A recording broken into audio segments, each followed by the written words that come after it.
The following program is being brought to you by Loving's Moon, Tim and Jerry's Auto Sales, Garden Bowl, American Gratitude, Patrick Dugan's Coffee House, and AAA Loans and U-Haul.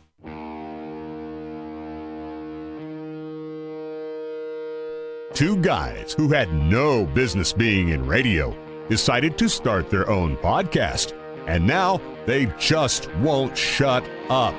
Hey! A Power Surge media production. Here they are, JB Surge and Snipes Uncaged.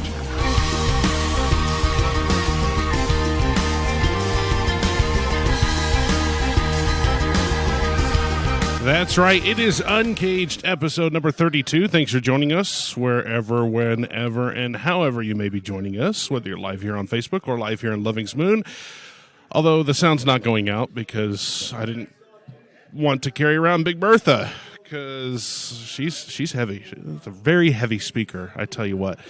So, but nonetheless, I'm JB Surge. Snipes decided to take the night off, and so, but that's because we've got a very special guest with us today. But before we get to that, don't forget, if you want to sponsor the show, please don't hesitate to give us a call or check us out on our Facebook page. Drop us a post or a message of any kind if you want either you specifically or your business to sponsor the show.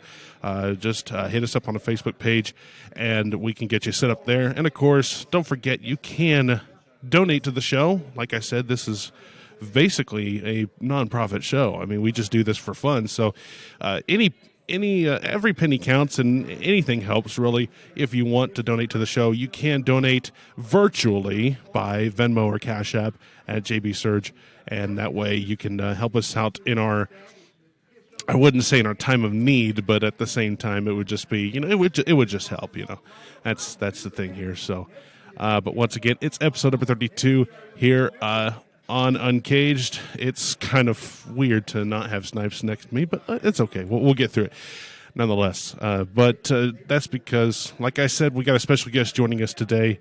We have, from episode number 15, she is the Whit Merrifield of softball. She is the K-pop princess, the dream catcher. Oh yeah. I'm trying to do something different here. Anyways, she's my Sanic buddy for life. From episode number 15, the artist for our logo, Tessa Jayne, is back in the house. How about it? Yeah. See.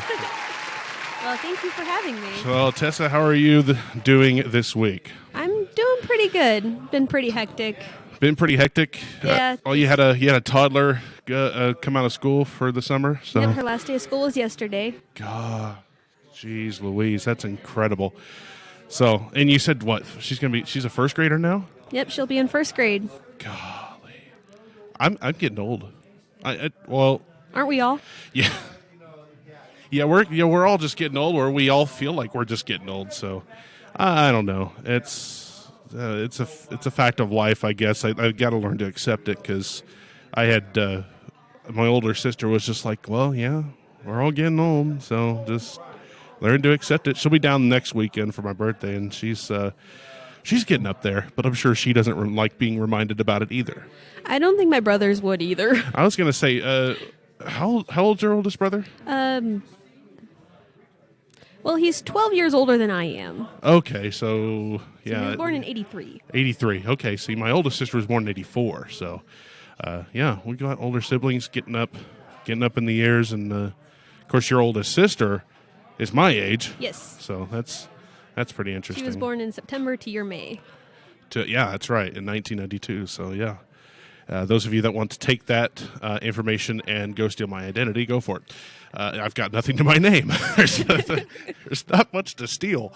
So, but anyways, so yeah, it's pretty crazy. But I think part of the episode that we got here for today is, I guess, mainly to talk about your newest edition. How's the little one doing? She's doing really good. She's about 2 months old now, and she's really good. She's a really good baby.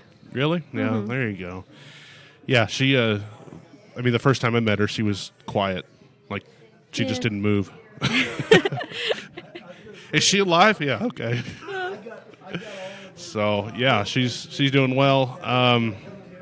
Starting to crawl, starting to roll over. If she could figure out how to crawl, she'd be gone. Oh, man. She already tried to roll over by the time she was born already. That is crazy. Jeez. She just rolls over on her side and just chills sometimes. I was going to say, a friend of mine had a baby. He was holding his head up out of the womb. Out of the womb. That's pretty much how... Like, that's just insane to me. I mean, whether it's normal or not, that's just insane. I'm just like, wow, they had that strength already. Yeah, so. I mean, she's already holding her head up very well. She kind of flails sometimes and headbutts me all the time in the jaw. She caught me in the cheekbone the other night. Ow. Yeah. Got a hard head. Golly. Well, kids always have that hard head. I tell you what, they just like headbutt you for no reason. You're just like, why? Why would you do this to me? I raise and nurture you. You headbutt me. It hurts. Yep. So, but yeah, she's doing okay. Well, okay for my momentary memory loss. What's her name? Riley. Riley. Okay, there you go. So, congratulations, both you and Dusty, on your newest edition. But that newest edition certainly came with some roadblocks. It did not come easy. Yeah. So, I mean, I want you, please, in best detail, describe what happened on March 10th, 2021. So I almost died. What a start. No, okay. The day before, on the 9th, I was having some pains, and kind of in the middle of the afternoon, made the executive decision, we're going to the hospital. And then we got there at like 3:30-ish, and we were told, all right, we're going to have this baby. We're going to induce you. Right on. Well, I was scheduled to get induced on the next day on the 10th, and then have the baby on the 11th. It just got shifted over a day. So everything was fine, picture perfect even. And then the next day on the 10th, they started the Pitocin at like 7 in the morning. Like 5 hours later at 12:23, had Riley. Early bird gets the worm. Mm-hmm. Then about when the nurse started pressing on my stomach like they normally would, she noticed I was bleeding more than normal. And then from that point, it was just kind of a blur. I like blinked, and next thing I knew, it was like 4 o'clock in the afternoon. Whoa. Things got pretty crazy. I can bet. Yeah, and things just... Jeez. I don't know exactly what happened in that moment. I just remember like waking up, not feeling the greatest, really tired. Just kind of looked around, saw I was being given blood. Oh, wow. So that was something. Just blurry and just kind of out of it, almost, yeah. It's blood loss, tell you what. Yep. So, like, throughout that evening, I was in and out a lot. Of course, they gave you a lot of blood, didn't how much blood did they end up giving you? Well, total, across my entire experience, I had 5 units of blood. Wow. Throughout the whole time I was in all the hospitals I was in. So I was given 2 units of blood in the hospital in Lincoln. And then I started to get better. Numbers started looking better. But then at some point they started to drop again. They started not looking good. So you were losing blood somewhere? Or And all my numbers weren't looking very good. So they decided to send me over to here in Garden. So got all that, was sent in the ambulance, and arrived in Garden. And then I was given another unit of blood there. So at this point, I had like 3 units of blood. So this is about, about 10 or 11 o'clock at night? About like... or close to midnight? I think I left Lakin at like 9:30, okay. Somewhere around there. There you go. So get there, it was like 10 o'clock or so. And just... They were giving me blood. They were monitoring me, and they saw I wasn't peeing very much. Sure. So, and they looked at all my stuff, and they were thinking that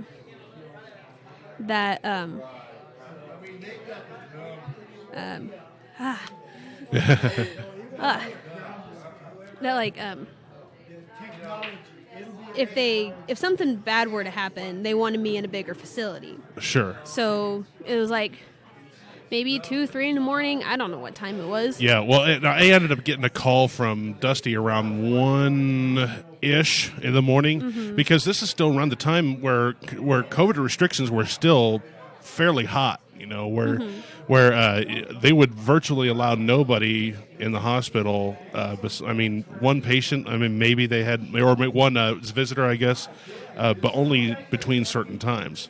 Otherwise, there was no staying overnight. So he was actually asking me if to come crash at our place. And I was like, well, of course. If there wasn't, I know that things are really tough around there. So, but at about that, but then he said he called me back. But around that time, they were already setting. They're about getting ready to set you up to get you out of Garden and move you in a bigger hospital. So he said, "Yep, they were going to send me to Wesley in Wichita." Very great hospital, by the way. Yes, definitely. They took very good care of me over one there. of the top, personally, one of the top hospitals in the state of Kansas, if in my opinion. So, my dad's been housed at Wesley. My grandma and grandpa have both been housed at Wesley before. It's just been, it's a great hospital. But anyways.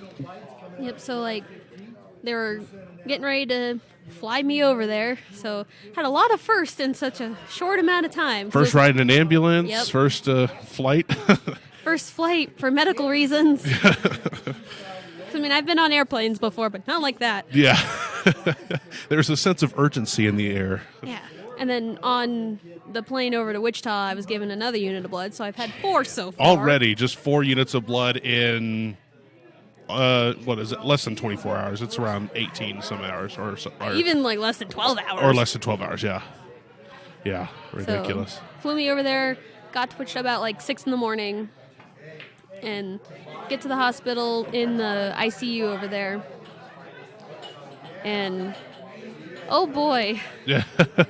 Oh boy. They start you getting back off, or there's no rest for the weary, basically. No. Get there, just kind of calm down a little bit, and then they were just kind of keeping an eye on me, lots of doctors coming in trying to figure out what the heck was wrong with me. Right, at this point. Nobody knew anything. They just knew I just started bleeding, right. And all my numbers looked like crap. Yeah. Absolutely insane. So many doctors come in and out, infection, OBs come in, kidney doctors come in, so many doctors came in trying to figure out what was wrong. And then, gradually my numbers started getting better. Basically my body had shut down and then everything was trying to play catch up. Oh, okay. So just kind of did it on its own. But one thing didn't quite catch up, and that was my kidneys. Your kidneys just were no, I'm going to take my sweet ass time. Yeah, and usually, kidneys are usually, the last to shut down, but also the last to get better. True, absolutely. But, in terms of, function, it started getting a little better, but one number, the creatinine number. Yeah. Normally, it's, 0 point something, hovering around a 1. Right. Mine, the number kept going up, and kept going up, and kept going up. It hit over 11. I was going to say, didn't you say it was 11 at one point in time? Yeah. Or at least, or over, you said. Wow. Mm-hmm. And usually, and the... By the way, creatinine is not, for those listening, it's not a good thing for the kidneys to have an excess of. Mm-hmm. Yeah, that's what usually stops your kidneys from functioning correctly. It filters through the kidneys, and they right. want it low. Right. Make sure your kidneys are working. Yeah. And you're peeing. Exactly. Yeah, that's one thing that I was just, when I heard that, I was just oh my God. It's just, it's a brick wall. It just seems in your kidneys. After a couple of days, kidney doctor was coming in, kidneys started just getting worse. And the topic of dialysis came about. And he was the doctor was saying we'll wait it out, just kind of see where the trend is in your numbers. And so just kind of waited it out. got out of the ICU before then because everything else got better. Hallelujah. So they moved me to a regular room. And then, like, the next day, we're like, we got to start dialysis. Your number is way too high. We need to bring it down. Yeah, that's probably the best way to, or it is the best way to do it, because it's, and dialysis is, well, I guess I found out that there are different dialysis ways, or like. I think the one I had was hemodialysis. Okay. I was gonna say I think there's like 3 different dialysis procedures, I guess, or treatments.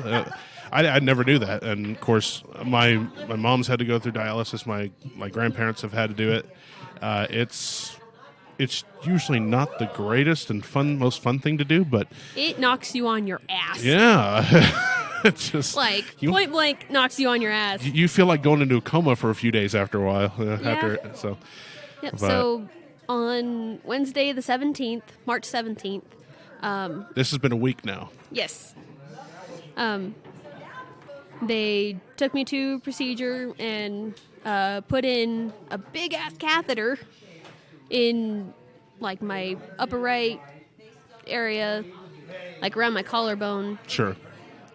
And like pretty much right after they put that in, went to dialysis for the first time, and like just even after all the anesthesia and dialysis, I was tired. I bet. It's very tiring. It's tiring to listen to. I'm just like, I like a nap. Yes. For 3 days. So. Yep. And then pretty much after that, I went to dialysis every day. I can't remember. I think it was on Friday. That Friday, they took me in to get a biopsy done on my kidney. Just to see what the heck. Right. So that was an experience. Let's open your kidney up and see what's going on here. Yeah, and they even showed me the samples they took, and they're really tiny. Wow, that's crazy. They have like tiny little worms. Golly, so they sent off the samples, and they said maybe in a few days we'll find out the results and all that. So went to dialysis again right after that, and the next day, and then took a break Sunday. They were looking at my numbers. Numbers started going down since starting dialysis. Slowly but surely. So, and on Monday the 22nd, they told me, we'll see if we can get you a chair at the dialysis center here in Garden, and then maybe we can get you out of here. Sure. So it's been 12 days. 12 days since you gave birth, and have seen Riley. Yes, because Riley didn't come with me. Riley was perfectly fine. Yeah, Riley was completely healthy and doing great. And yep, and she was under well care. She was with my in-laws. Right. They were keeping an eye on her while I was in the hospital, and Dustin was with me, and my oldest brother came down from Kansas City to be with me too, just to help and support. And so after 12 days, they're like, "You might get you out of here." Woo! About time. So about maybe like 4:30, 5 o'clock, they're like, "Okay, we'll get you out of here." Like, I'd say like 5 o'clock, they said, "Okay, we'll get you out and we'll go get your papers." Usually, in hospital, it takes forever. Usually. To get your discharge papers. Oh, trust me. There are certain things that I love about our hospital here in town. There's also things I hate about it, and there's things like that. It's we'll get your papers, we'll get you out of here.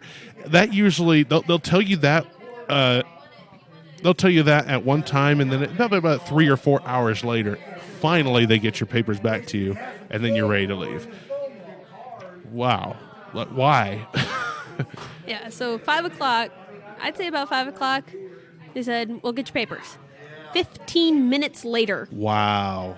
They were there with my papers. Surprise. Yeah, they're just like, "Yeah, we're going to get you out of here." Like now. And given what I went through and my story and all these doctors trying to figure out what was wrong with me, we got to get you out of here to get you to your baby. ASAP. Yeah. No kidding. Especially to Riley. That's Yep. So 12 days, you said, in the Yep. hospital? Oh, golly. Yeah, it felt longer than that, honestly. It 'cause really I did. I felt like the more days I was messaging you, I was just like, are you still in there? I'm like, they're like, I'm still trying to get the numbers down, Yeah. So, Yeah, after like everything but the kidney got better, it's like it was just a waiting game and couldn't really do anything about it. right. Yeah. It's like, come on, body, work. Work. Work. Do your thing. Please. But, at this point in time, now you no longer have to do dialysis treatments. No, because So. I went home with the catheter still in, and I did dialysis every Tuesday, Thursday, and Saturday. But I only did it for like maybe a week. Oh, wow. So, because went home that Monday, went to dialysis Tuesday morning, and then Thursday, and then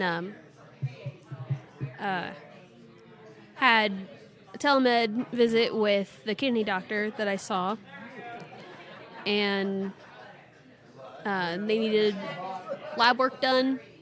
Wow. Everything was good. They're talking about like, getting lab work done and checking numbers and see what they could do.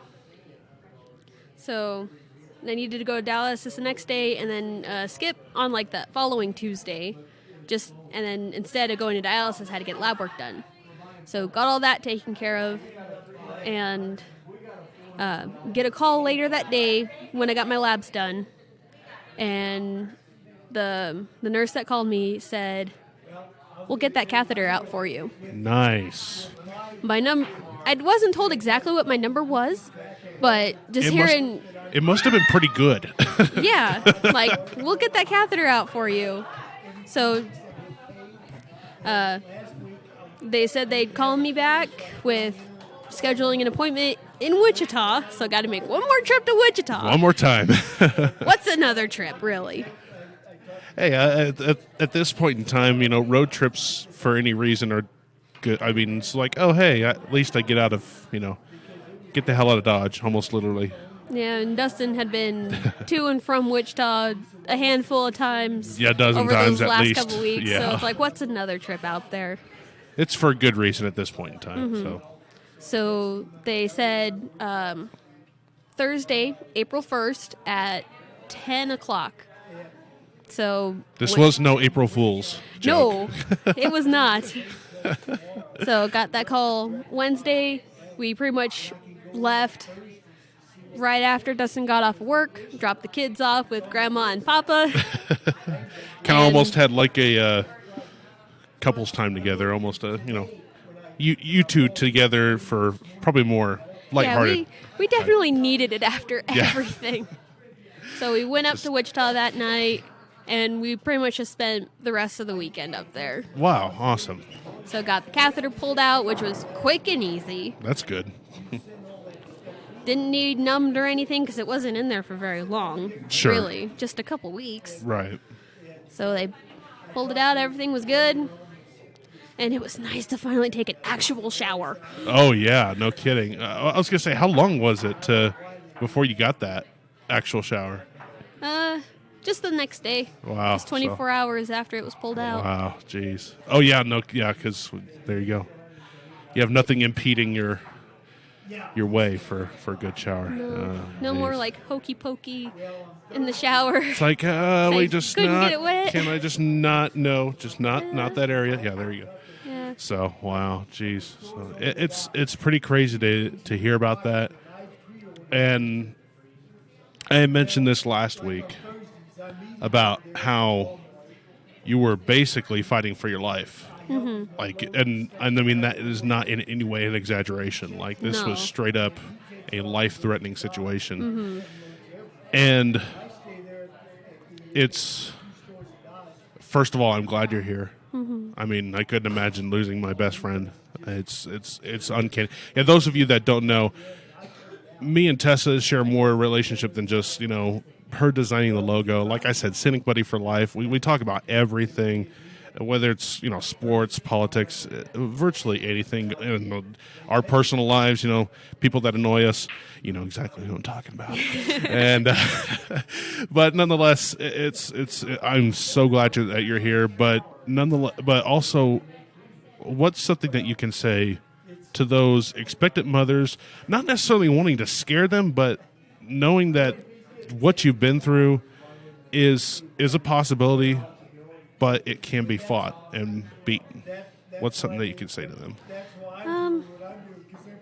Well, given my birth experience with both of my kids being polar opposite experiences. Polar opposite. Because my first one, everything was picture perfect. Everything. And then Riley was like, I'm going to give you hell. Yeah. She was the problem child. Already. And she was barely born. But, everything I went through, it was scary. It was very scary. I can imagine. I can't imagine. It's unfathomable. So. And, no matter what your experience is, it's okay to be scared. Sure. And it's okay to feel happy. It's okay to feel sad.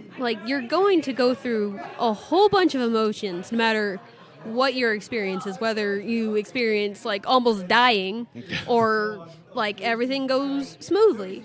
I mean, we had a friend who went in labor and then, her epidural got shut off and she felt everything and was pushing for, 4 hours. Unreal. That is unreal to me. First of all, she's doing okay. She's doing fine. It was just that 4-hour period where it was virtual hell for her. Yeah, I can't imagine that even. No, not even. Not even. For 4 hours, shutting her epidural off, and then basically for the last, 2.5, she was pushing it and she felt everything. And it was just for 2.5 hours straight. And I'm like, I probably couldn't take that pain for more than a couple minutes. Yeah, I don't think I could either. And then, just dealing with that. So it's incredible. It's incredible. But I like that. It's okay to be scared. Mm-hmm. It's okay to be afraid that things can go wrong. But I think but trust that you've got the best people around to help you. Mm-hmm. I mean, first of all, you gave birth in quite possibly the best birthing hospital in the state of Kansas. I mean, definitely. Kearney County Hospital is ridiculously great. If I wasn't at that hospital, I wouldn't be here. Yeah, I couldn't imagine you being anywhere else. And I know a lot of people have given birth at that hospital and have had wonderful experiences. And and like I said, just trust that you had the best people around you to make sure that you're going to be okay. Mm-hmm.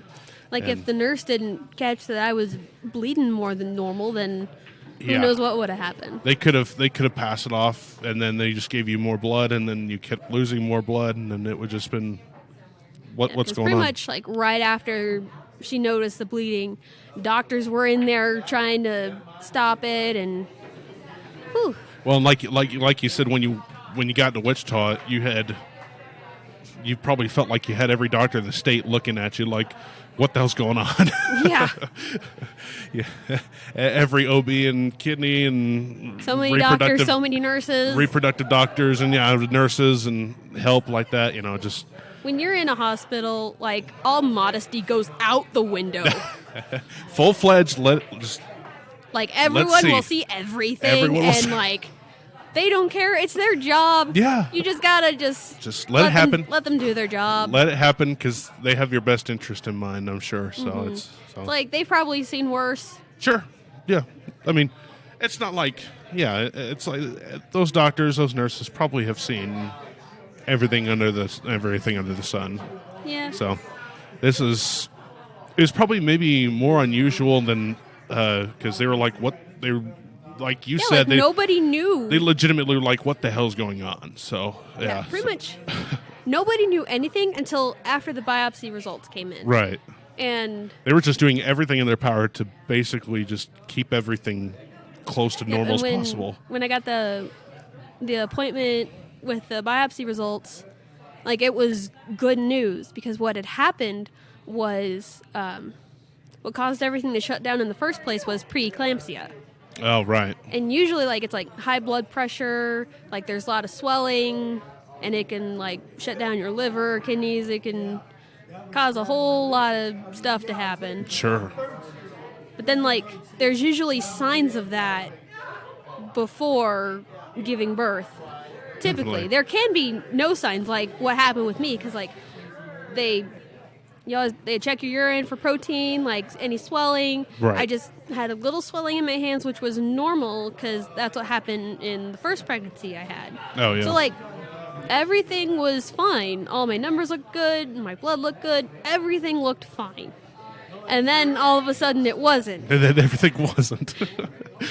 And then what caused my kidney to lag behind so far was at some point, with some antibiotic I was given, my kidney had an allergic reaction to it. Oh, jeez. So that's what caused my creatinine number to just keep climbing up and climb up. And because the kidney was just rejecting it. It was like, here, I'm just gonna completely just screw this up. So yeah. I don't know which antibiotic it was, but it was some antibiotic I was given, because I was given quite a few. Right. Trying to figure out what's going on. And trying everything under the goddamn sun to figure out what the hell's going on. So it's, but like I said, you got the best people around you, and you had the best doctors around you. You just got to feel that way. So that way, you know, it's, and of course you had your husband with you, you had your older brother with you. I mean, you had a good support system right next to you, and so it's good to have that as well when you're fighting your fight, whatever it may be. And yeah, I mean, like you said, it's okay to be scared. Motherhood is scary. Parenthood is scary. Yes. just I mean, because I couldn't imagine having kids right now. And if I were to hear that I had gotten somebody pregnant and they just had a child, all of a sudden I got to step in, and I'm like, whoa, wait a minute, what the hell's going on? You got to take What care am of I this doing? little tiny human who who relies on you for everything. Everything, at least. Well, yeah, pretty much until they're like. Well, pretty much until they're 18. No, let's just be realistic. There's no set age and when they stop relying on you so much. They rely on you. Let's say they rely on you less as they get older, and then by 18, it's almost, you know, you can, once you get to that point. But I guess you got a ways to go though with both of them. So, but yeah, that's basically what our story is this week. Is that. Man, pregnancy is hard. Giving birth is hard. And, well, I mean, Snipes had mentioned it last week, and the fact that, you know, there are postpartum complications like that. I mean, there's more than I can even name. And then, of course, he mentioned about postpartum depression. Still, it's a very real thing, and it is more common than people understand and people see. Like, there's so much more that you don't see with a new mother. And it's unreal. So, and I'm sure, like, people think of, like, postpartum depression. It's like they went through hell, through, like, everything, and people think, like, oh my God, I'm gonna hurt my baby, and, like, it's not just that. No. It's a lot of things. It's like thinking you're not good enough. Exactly. Or That's exactly what I was about to say. It's like, how can I take care of this little human? And, like, you could be feeling perfectly fine until, like, it's like, oh God, what do I do now? Yeah, exactly. Like, it's questioning yourself at every turn, and just kind of caving in on yourself at times. And yeah, it's what you don't see, folks. You got to understand that. You know, check up on your new mothers, expectant mothers, because they're fighting a battle that most people don't see, and so it's one thing to always keep an eye on. Yeah, and all the OB doctors up there, like, I'd get some doctor to check in on me, like, every single morning. I was in the hospital there. Like, hey, how you doing? Would you like? Yeah, it's like, if, like, you want to talk, or we can start you on medicine for anything. Or get, like, you a fifth of Jack. No, just kidding. Something, you know. Yeah, any kind of treatment will do, Doc. Thanks. Yeah. I mean, I've been told that I was really strong for dealing with what I went through. Stronger than I couldn't have been an eighth as strong as you were. You were absolutely incredible, and you were absolutely you're a victory story. You know, it's like, hey, you basically went through hell. You basically fought for your life, and you basically just walked it off. Almost. I mean, you pretty much just walked it off at this point in time. I just need to get lab work done in a few months, and then we'll be all good. We'll be good.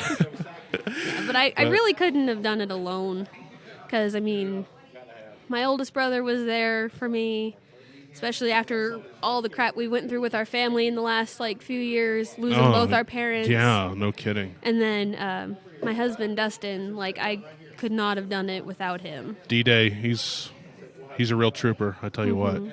Yeah, and it was almost like you said on April 1st. It brought me back to the fact that you're going through this almost a year after you had lost your father. It was, I was just like, man, will they ever win?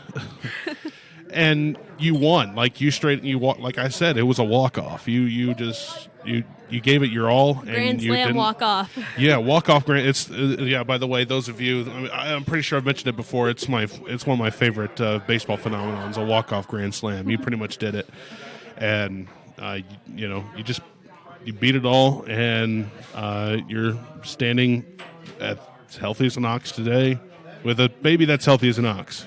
Yep. So you're going to keep rolling. That's how it is. Maybe I'd like to think of this experience as more of a squeeze play. Keeps you on your toes. Now, would that be a safety or suicide squeeze? Was the runner coming in for third by the time you dropped your head and dropped the head in the bat? So, I'm not sure. Yeah, baseball. You gotta keep your bat head up. Yeah, got to keep the bat head up. That was drilled into me so many times. Well, especially you, because you were pretty much. I mean, you were all about getting on base, small ball when in high school. So that's biggest reason I batted second in the lineup in high school was because of my bunting skills. You were getting on base, and especially leadoff. Leadoff guy was getting on, so you tried to get him over. That's the name of the game. Yep. Get him on, get him over, get him in. So. Senior year, our leadoff was pretty fast, so she'd get on base, then steal, then bunt to move her over to third. Batter behind me bats her in. We already score a run. Yeah, I was already. Yeah, already you got an advantage on the team ahead of you. So, yeah, incredible. We talk baseball a lot between each other. It's baseball, softball. So, well, especially with the fact that your parents literally met on a co-ed softball team. Yep, they met on the same co-ed softball team back in the 70s.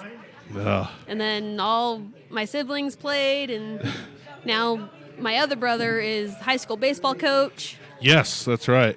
Yeah, and then your older brother Tanner, of course, was drafted out of high school. Yeah, or college, second year out of Seward. Okay, so first from community college, drafted to the Tigers, right? Yes. So I want to say it's like the 1074th overall pick. I can't remember exactly. Something like that. But I mean, just to get even drafted to a major league team, especially just out of your second year of community college, that's incredible. Mm-hmm. Yeah, and he was really good. Tremendous. Like a stud. And of course, wasn't he the one that gave you the infamous Rendell's double? Mm-hmm. Yeah, the kind of the pop up bloop. The Rendell style double. Just pop up bloop base hit that went for two bases. So. Yeah, and that's kind of how my dad would play too, because he was really fast. Oh yeah. He just hit like a little dribbler. Yeah, towards third base. They'd field it, pick it up. He's already on first. Wow, that's incredible. Yeah. First of all, I would never be that fast, even remotely in my life. They would throw me out halfway, and this would be on a softball field. So they'd be throwing me out, I'd only get maybe 10 feet down the line and be like, yeah, you got me. Just screw you guys, I tried to run hard, though. The only one time I've played organized slow-pitch softball, I went 0 for 2. I think I went 0 for 2. I grounded out to short the first time, and then I would have grounded out to short the second time, but he he fiddled with the ground ball and lost it. So I made my way on this first. It's still 0 for 2, but I reached first on an error. Because, errors don't count. So, but I called that a win. And then I think they pinch ran for me, and then got home. So I scored a run. I'll count it against my career slow pitch softball stats. 0 for 2, reached on first with an error and scored a run. But anyway, yeah. What did I call it? Love on first base? Love at first base? There you go. Your parents be meeting on this co-ed softball team. Well, granted, my dad played shortstop. My mom was in the outfield. I'd like to think that baseball pants are the reason we exist. It could be. Your mom was like, ooh. Yep. Looking at shortstop. Yep, he'd been over to take a ground ball, and that was it. It's over. It's over. Oh, that's great. Well, let me do a little rapid fire interview. You want to answer some rapid fire questions for me? Uh-oh. Yeah. So first question: what's your favorite food, or what's your favorite kind of food? Chicken probably. Chicken? Really? Yeah. Oh, okay. Like fried chicken, grilled chicken, Fried. Well, duh. Nuggets or pinch strips or Chicky whatever. nuggies. Chicken nuggies. Or mac and cheese. That's what people know me for. Anyway. I was going to say you're almost synonymous with just cheese-related products. It's either mac and cheese, mozzarella sticks, or nachos. Or cheese pizza. Or cheese pizza. Nachos. Nachos. By the way, next week, if you want to come to my birthday, we're going to have nachos. So that's going to be, delicious. I'm a nachos whore myself. What is we kind of already, I guess, mentioned this. What's your favorite kind of music? K-pop. K-pop. What's your favorite group? Super Junior. Super Junior, okay. They are an older group. Debuted in 2005. Wow, they've got some time on them, huh? Mm-hmm. There you go. Your favorite restaurant? Sanic. All together, or is there a different would that be just your favorite fast food restaurant? Probably my favorite fast food restaurant. I feel like Applebee's is a cop-out because we eat there all the time. We eat there a lot. But it's good. It's good. You got a lot to eat at Applebee's. By the way, Sonic and Applebee's, by the way, are going to be featured in next week's episode. Kind of a little teaser. I'm not going to tell you how, but they will be. Also, speaking of restaurants in Wichita, shout out to Twin Peaks. That's right. Dustin and I ate there all the time while we were there.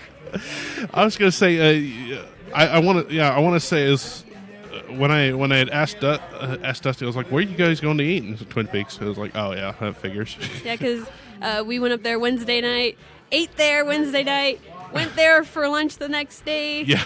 And then we ate there twice the day after that because my aunt was in town and took us out.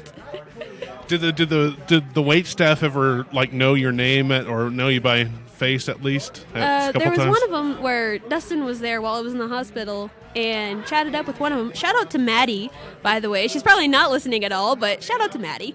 Shout out to Maddie. There you go. Because she listened to his story and all that, and wow.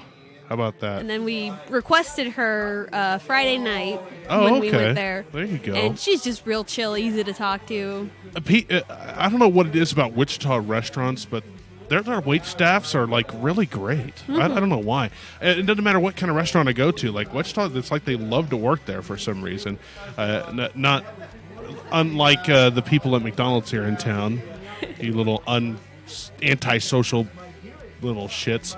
Maybe it's just bigger city. I don't know. Maybe it is, or bigger tips. Probably have a good $100, $200 day if you're doing tips. I think I heard somebody had made one shift, one regular. I don't know. Maybe it was a double, but he made $720 in one night. Wow. I'm like, where's he working at? Jeez. Share the wealth. Yeah, share the wealth. It's 2021. Come on now. But, one place we really like going to is Wichita's AJ Sports Bar. And it's next to inside North Rock Lanes. And because we went there for bowling tournaments. And, yeah, the wait staff has always been great there, too. So, okay, favorite.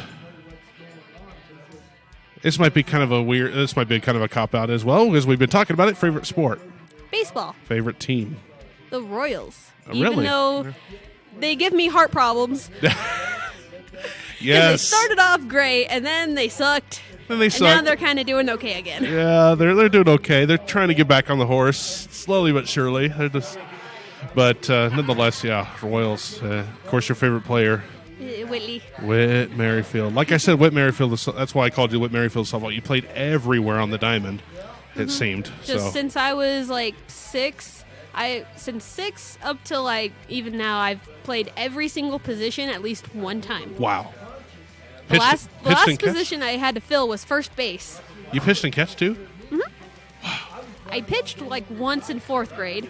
So I think Whit's going to need to step his game up. I think he needs to pitch. Whit, come on now. Yeah, and I played catcher in 8th grade and a little bit of freshman year. Okay, so yeah, I played some in high school there. There you go. Okay. There you go. What about football? Who's your favorite team of football? The Chargers. Why? No, just kidding. Yeah, we Doug mentioned Flutie. Doug Flutie.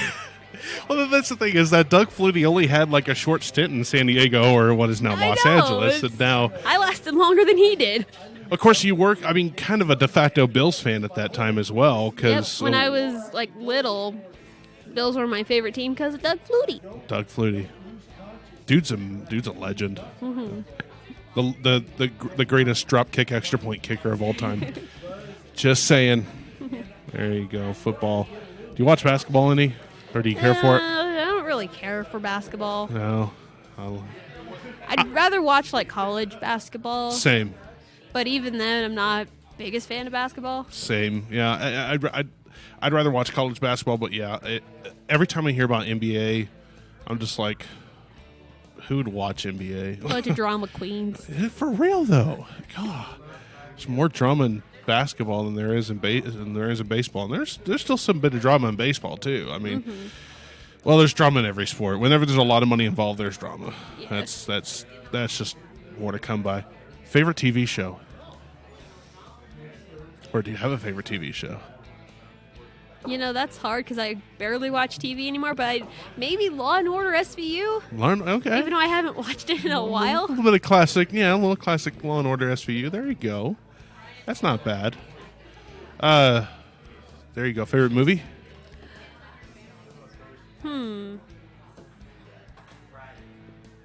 It's kind of a tough one. Do you watch movies mostly at all, or? I watch more movies than I do TV. I'm trying to think of like what movies have I seen. What have I seen? Like maybe off the top of my head, Detective Pikachu. It was really good. Oh, okay. The Sonic movie was really good too. Yes, absolutely. That definitely a legendary movie. Well, I was going to mention that I was also going to give you some crap about not having seen Remember the Titans since you were like 8 years old. So I'm just like, Also think about sports movies. The Sandlot. Sandlot, classic sports movie. Major League too. I mean, Major League. League of Their Own. League of Their Own. There's no crying in baseball. You cry. Yeah, like I mentioned in the podcast before, I don't normally like Tom Hanks, but Tom Hanks has his moments, has good movies. And League of Their Own definitely one of them for sure. Yes. And it's the first time we ever see Rosie O'Donnell not being a bitch. Oh, zip it, Doris! Yeah, no. But yeah, that's pretty cool. What's your favorite city to visit in the U.S.? Just in the nation, I would say. That's what. Have you? Well, okay. No, yeah, you've been outside of Kansas before, but yeah, I mean, yeah, I've been to like a handful of states. Yeah. What's either a city? What's your personal favorite, or a city you would like to visit to? I really liked Florida because we stayed in that's Palm right. Coast. Took that road trip 3 years ago. That sounds about right. Oh. Yeah. Wow. I mean, I would like to visit New York City again. Yeah, you said you went up there for dance. Yep, for the Macy's Thanksgiving Day Parade. My senior year in high school. I feel like you've made it once you've danced in the Macy's Thanksgiving Day Parade. Or I've known people that have gone there for marching band, too. So, yeah, it's absolutely incredible. I like listening to some, or like watching some of that as well. So, favorite holiday? Christmas? Yeah? Why is that? Just gift giving. Festive? Yeah. Festive. Winter, Merry Festivus. Snow. Probably my next favorite's 4th of July, because that's got a special place in my heart to begin with. America. Yeah. America. And also, it was my mom's birthday. Oh, was it really? 4th of July. Okay, there you go. Yeah, 4th of July. We always celebrated her birthday. And I do remember one birthday present that me and my sister got her one year. Got her a box of graham crackers, pack of marshmallows, and then pack of Hershey's. Nice. And we gave it to her separate. We said, some assembly required. Nice. And then later that night, we were out in the backyard, had the fire in the pit going, and shot off fireworks and had s'mores. Blown up stuff. Yeah, that's about as American as it gets. Personally, yeah, I like 4th of July. I also like Thanksgiving because food. Yeah. Those who take a look at me, yeah, I love food. You can guarantee it. So yeah, that's cool. Favorite season? Winter. Really? Okay. Even though my birthday is in the summer, yeah. Baseball's in the summer, no school in the summer, winter. Winter. You just like it being cold? Is it just? Yeah, and I like the cold snow and snow? Yeah. Mm-hmm. I would have said the same thing. Like I usually like winter, but about 3 years ago, I want to say 3 years ago, we had the third snowiest winter here in Garden City history. That's when I grew to hate it because I'm like, man, I cannot get anywhere in this. Because I was also driving my really crappy red pickup truck, and that wouldn't go anywhere in the amount of snow that we got. Yeah, you get 6 inches of snow and you get that thing stuck. So it's like, I don't mind snow in the winter, but when you get snow in like spring or summer even, or in like fall, October, it was middle October. We're not even close to winter at this point. Middle of October, I went to call a Holcomb football game, and it was snowing all that Friday, and then it cleared out for Friday night. But still, what? No, I'm sorry, no. So I've actually grown to love summer because like you said, baseball. Mm-hmm. Baseball's a good reason to like summer. So yes, I like that. So, what else? What kind of phone do you got? I have an iPhone. iPhone 11, 12? 8 10? plus. 8? There you go. Okay. I like it, so. What's it? Or is it Dusty's got the 12? He's got the 12, yeah. Oh, okay. There you go. Nice. I've had the same thing, and I've got a case with my artwork on it. Yeah. Oh, very cool. I like that. That's very cool. Yeah. Didn't you say before you had a Windows phone, was it? Yeah. Didn't you have a Windows phone? Like an HTC Trophy, I think was what it was. Back when Windows tried to be a thing? Something. My brother-in-law gave it to me, so it was my first smartphone, because before that I had a flip phone. A flip phone. Hey, we all started with the flip phone, I think, personally. Oh, except for, kids these days, they probably started off with the iPhone and whatnot. Yeah, do you remember like back in the day where like the phone you wanted was the Razr? Yes. The Razr was bomb. Oh, I wanted one so bad. Me too. My dad had one, and I was like, screw you. Snipes, screw you. Screw you, Snipes. Oh, you can't hear me. Okay, never mind. Sorry. I wanted to see how many times I could say that before you could hear me. He's like those of you that are listening. He's virtually 10 feet away. I have a very booming voice, so. Or maybe he's thinking, Snipe sounds a little different this episode. Snipes. Wow, what is he doing? There you go. What's your poison of choice? Alcohol. Tequila Rose. Okay, very nice. Tequila Rose. Because my mom got me on that, because that was one of her favorites. Okay. But I think mixed drink-wise, Amaretto and Dr. Pepper. That's not a bad mixture. Yeah, there you go. Granted, I haven't drank very much. At all. At least not much of a drinker. At least not lately. No. Because I'm pretty sure they didn't want to add more creatinine in your kidneys, so didn't want more liquor. Yeah. So, well, how about this to end it? What's your favorite drink? Pepsi. Your drink? Pepsi. There you go. Pepsi. There's a reason for that. Is that right? Yep. When I was 5, I looked just like the Pepsi girl in those commercials all that time ago. Oh my gosh. I looked just like her. Yeah. So that's why Pepsi is my favorite drink. Pepsi. Wow. That's a flash from the past, I tell you what. So, but anyways, yeah. Like we mentioned our message before, it's okay to be scared, and of course there's a lot underneath the surface that people don't see. Look in on your pregnant friends. Yep, check in on your mom friends. And your mom friends, because they are not okay. Even though they say they're okay, they are not. They're not okay. Especially with 2 girls now. Whew. Yeah. Wait for them to get older. That'll be fun. Oh boy. Yeah, but that'll do it here for Uncaged episode number 32. Thank you so much, Tessa, for joining us, and we'll see you guys later. We'll talk to you guys later. Rana Cut 11 next week. Live from the patio. We'll see you then. Bye. Thanks for listening to Uncaged. Tune in next week for more. This has been brought to you by Loving's Moon, Tim and Jerry's Auto Sales, Garden Bowl, American Gratitude, Patrick Dugan's Coffee House, and AAA Loans and U-Haul.